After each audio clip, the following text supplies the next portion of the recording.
Alright, well, here we have it. By request, a video of the garden that we put in this year.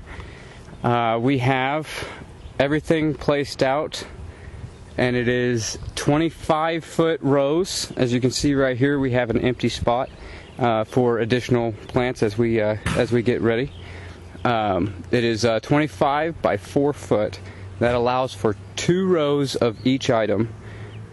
Going down the row, we have 7 total rows of it going down.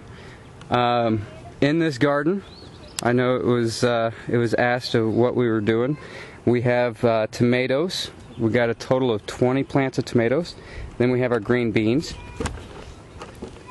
And then coming over here, we have brown beans and squash on the far side.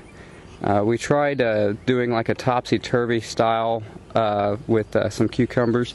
That is actually not working out as planned. And we have our zucchini, and on the far side you can see that it's much smaller. That's our first thing of cucumbers. We then have 2 more things of cucumber, and then we have our watermelon and our cantaloupe on the far end, because they do grow so big that we want them to be able to spread out. And we have hard plastic covering the yard on the far end that will allow the cantaloupe and watermelon to spread out that direction and hopefully not take over the rest of the garden. So that's what we have right now.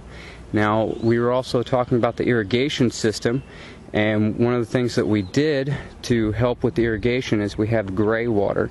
Now, the soap from the laundry washer is in part of the gray water, because we have it coming directly from the laundry, and we have the pipe coming out right here, as you can see, and it comes over, and then I have the 3-inch pipe coming all the way down the side of the garden. And what I've done is at each rectangle, I have a T that is not glued in. This allows for us to take, and we can do one of 2 things. We can have them set kind of at an angle, like you see this one right here is at an angle, which once the water fills up, it evenly distributes water out of each nozzle. Or if we decide, we can take, and I'll show you right now, right here,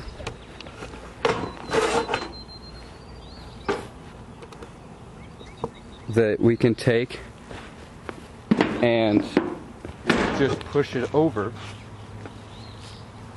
as much as we want, or we can even take the pieces out because they're not glued in either.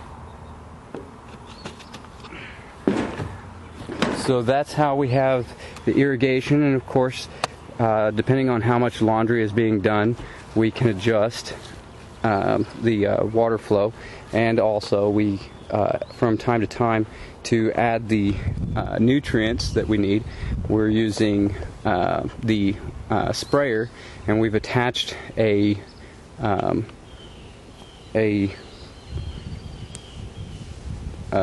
hose to it with the fertilizer that goes through the hose, and then it comes out through one of the actual sprayers, and we just have it going through the garden every couple 3 or 4 days. We just take and fertilize the garden, and this is about a month and a half's worth of growth, and we are already producing more than we can eat at a time. So it's going to be great. We're getting ready to start freezing and canning, and hopefully we'll have more than we can handle, which will give us through the winter. So, well, YouTube, I hope you enjoy this. Oh, one more last point.